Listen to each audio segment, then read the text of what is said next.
This is the DJI FPV Goggles battery. It's a new pack that I got. So now I have two of them. This one came with the quad and with the goggles. I got that all together. So this is what the battery looks like. It's pretty small. It's a little bit lengthwise longer than some chapstick. It's got these 4 LED indicators that indicate if your battery life is at 25, 50, 75, or 100%. This one would be at about 75%. Of course, we got our DJI logo on the back, or on the front. And then we have a USB Type-C in here. So if we want to plug this into our goggles, we would just use the included data cable that came with it. Now this can go into here, and then we could put this into the AC to DC power adapter that comes with the quad, and we could charge it straight from there, or we could charge it from a wall outlet. Now, of course, this has some interesting information on the back. It's basically going to tell us a few different things. So first, it's going to tell us the output. And the output is 9 volts, which is equal to 1.5 amps. And we just multiply that to get the wattage. The cell capacity is about 2,500 milliamps, 7.2 volts. So you could, I haven't tried it, but probably charge your phone off of this. You could use it as a portable battery bank. However, I would not. With this, again, we have 9 volts max, which is 1.5 amps. So if you wanted to use a non-DJI battery charger, you could. You just have to make sure that it is up to spec with its 9 volts and 1.5 amps. And that's pretty much it. It has the instructions on the back here as well. So if we press once and hold the power button for 2 seconds, it'll power on the battery. And that's the same thing for the rest of the DJI devices. So if we just want to see the battery indicator, you press it once and it lights up like this. Now, if it was connected to the goggles, we would press it once and then press it again, and then it would connect. That's if we have this cable that's connected into our batteries. Now, if we don't use the USB-A to USB-C connector, that is for the actual phone to transmit the data. What we would use instead is the other cable that's included that goes into the right side of these goggles. So it plugs in right here underneath the mic jack. And I have it routed so it goes along the top part here, and from there it just goes along the back. And then I have it zip tied here to the back of the goggles. And I have this, which is basically just a 3D printed clip-on battery holder. Now, it has some issues, so I'll probably be 3D printing another one soon. And this is pretty useful. On Amazon, they go for around like $7 to $10. And it's much cheaper to print it if you have a 3D printer. There's free files for this online.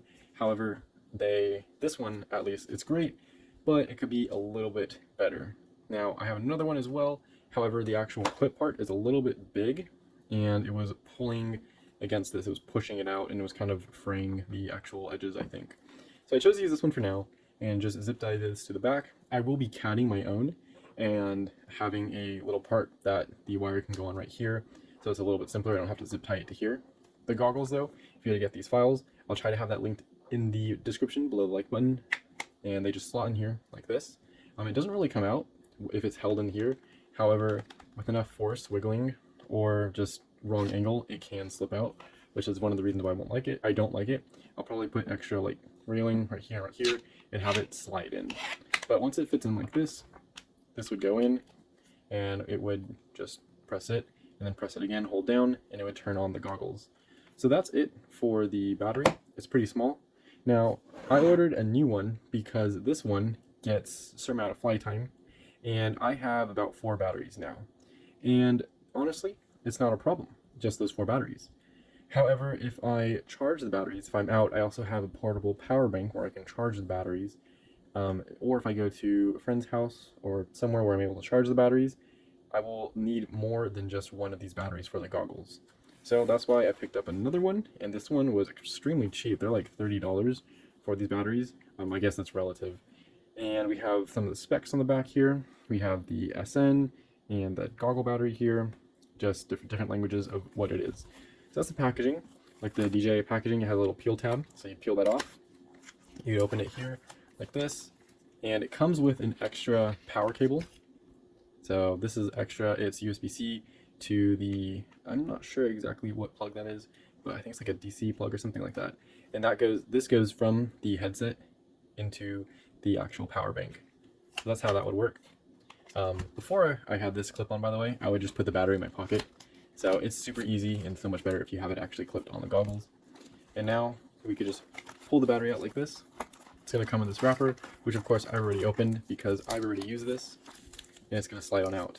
Now this is the same battery as the one that I just showed previously. It's got the same output voltage, same current and everything. So this is how it's going to look. You can just turn it on the same way, DJI OEM. And again, these are relatively cheap. I think that a second battery is great, especially to always keep one at least 75% charged. These, I believe, are lithium-ion batteries, and I would not want to keep these charged all the way the entire time. So I would charge these to if it hits this last bar and then pull it out. Same thing for this one. So this one's charged about 100%, and they're both ready for flight. Disassembling this box, we would see that we also get this manual right here. And this manual tells us more information about the goggles battery. We have a disclaimer and warning. We have our charging temperature. We have the max charging power. And I forgot to mention that the input is 5 volt 2 amps. So whatever you plug in here to charge, make sure it does not exceed 5 volts 2 amps for USB-C. It's pretty easy to actually go over. So just make sure whenever you plug this in, it's connected to something that's 5 volts 2 amps. If you plug it into the DJI AC to DC adapter, that shouldn't be a problem because it's built for that. The rest of this is just different languages. So English is going to be really just like the first 2 pages. There's not much in here. That's just product information, and it's pretty easy to just charge the battery and get it ready for flight time. These are the different battery percentages after I have flown. I believe DJI says that they're rated for about 1 hour and 11 minutes of flight time, which I found through these to be true. So after 2 batteries on my flight, I got to about 13 minutes, we'll say 14 minutes, and I landed with 89%. So that is about a 11% for the 13 minutes. After this, I flew another about 19 minutes. So we go from 13 to 31. So we'll go about 18 minutes. And I got 69%. So I flew a little bit more than the previous time, about 5 minutes more. And we went from a decrease of originally 11% to now at 69% to decrease about 20%. And then after this, flew for about 16 minutes, so kind of in between there, and then a decrease of about 20%. And then after this, I flew for a little bit longer this time. We can see it was about almost a little over 20 minutes. And that again was for 2 battery packs, and that landed me about 24%. So every time I fly for 2 battery packs, so every 2 batteries, you can count on spending around 20% battery. Now, I would say 20 to 30% just to be safe. So if you have 4 battery packs, for example, you would run out pretty quickly on a charge. After about 1 hour and 11 minutes of flight time, I got to about 20%. Now, I would feel comfortable charging these batteries when they hit about 49%. If I'm going on a big trip, definitely charge everything up before I leave, but this is pretty good. I'm very satisfied with how this turned out. This meets the specs that it's claimed, and the charge time was about 2 hours and 20 minutes, I think, from 24%. It was definitely around 2 hours, but from the 2 hour mark, got back to 100% from 24%. So I'm assuming if we are charging from 49%, there is going to be a change in that, obviously. So that's just the battery. It delivers as it's told. Again, 1 hour and 11 minutes though is not a lot of flight, especially if you go on a trip. So definitely get a second battery pack. So I actually replaced this clip that we have here. Again, this is the one that was on the back of the DJI goggles. So this is what it looked like. It was 3D printed, and so the battery would just slide in like this. Now, replaced it because it would just fall out very easily, and I did not like that. This was the other one I was previously using for the back here, and I realized I think it's supposed to go on this strap here. So instead of 3D printing a different design, I decided to keep going with this one and give it another try. So this one is also 3D printed. It's pretty nice, and we would just plug the wiring, which I've actually redone. So I've taken the wire that goes out from here, done it around the strap, goes along here, and then taking this, zip tied it together, just together right here, and tied this down right here. It's actually tied to the front right there. So now that it's tied there, we can slide this in either this way or that way, but obviously you're going to want to slide it this way so you get the information for the battery life here.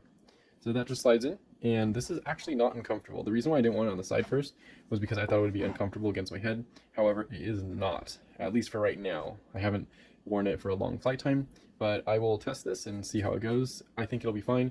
If there's no update, then I'm going to keep using this one. However, there's going to be links to other STL files that you can download, and they're free from Thingiverse, where you can print different kinds of these. Also there, just in case if I ever need a different one as well. So those will be down there.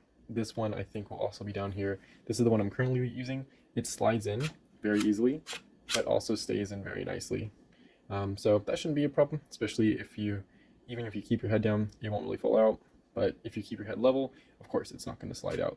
So that's it for the batteries. I think they're great, and definitely should pick up a second one because one won't be enough, especially if you're aggressive flying for long periods of time.